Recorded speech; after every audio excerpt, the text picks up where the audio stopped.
Trời ơi. Ừ.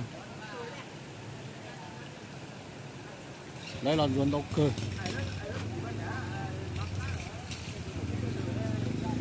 Ui ui ui ui.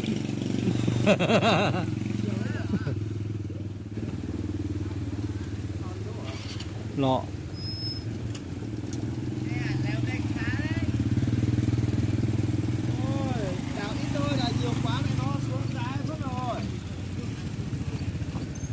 Đây là vườn đậu cơ nữa. Hay kìa. Ủa.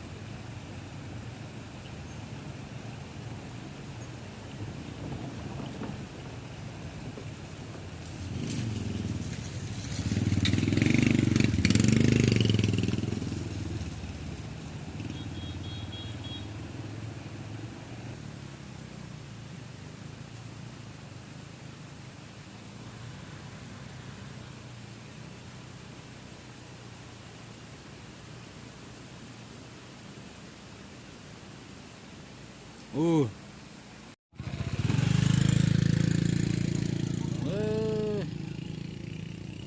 Mong mà mong khai lần rồi mà mong mà lần nhẹ tiệt đó họ phải chịu chơi khai chỉ lần rồi chơi như vậy ô sao chụp hình đó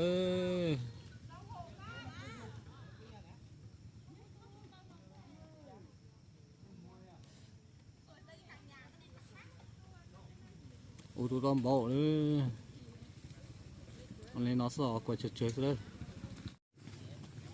nữa mà nó cổ chứ rồi cổ chứ mà lần đầu tiệt tiệt đó mong nữa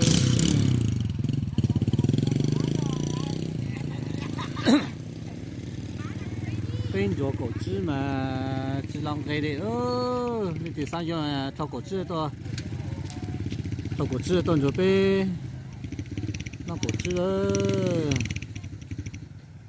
giờ thao cổ chứ to rồi bên khinh rồi nó chạy nó ăn ý kỳ là này có sáng sớm chụp phong giờ chỉ lòng cái đấy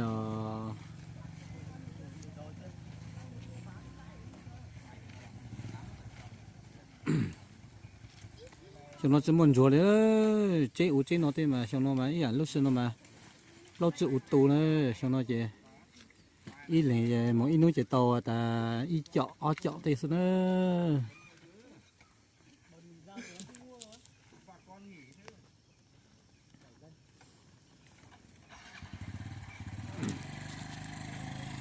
chúng nó rồi chúng nó khá hậu đấy rồi trong phòng giờ chỉ lòng cái đấy nó biết khó chơi nó chỉ lòng cái đấy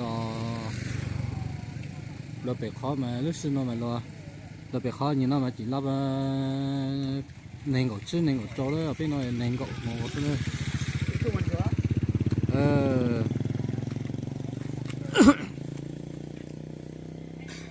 non đồ hành nữa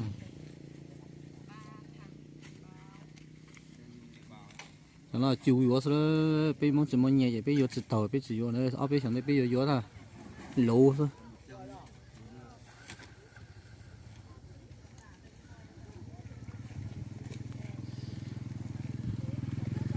cho tao là dám nhiều nữa khẩn nông nữa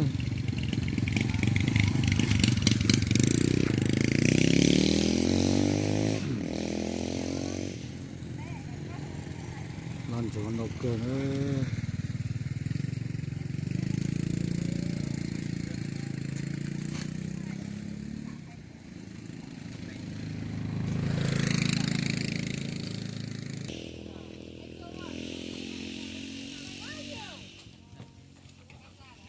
Anh quay phim à? đó Tắt đi.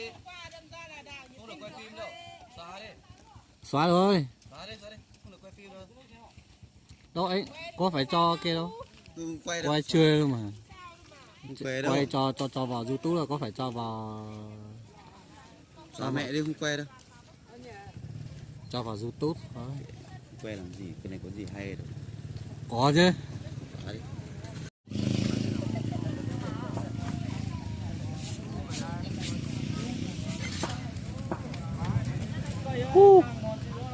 Bà được vài to đó.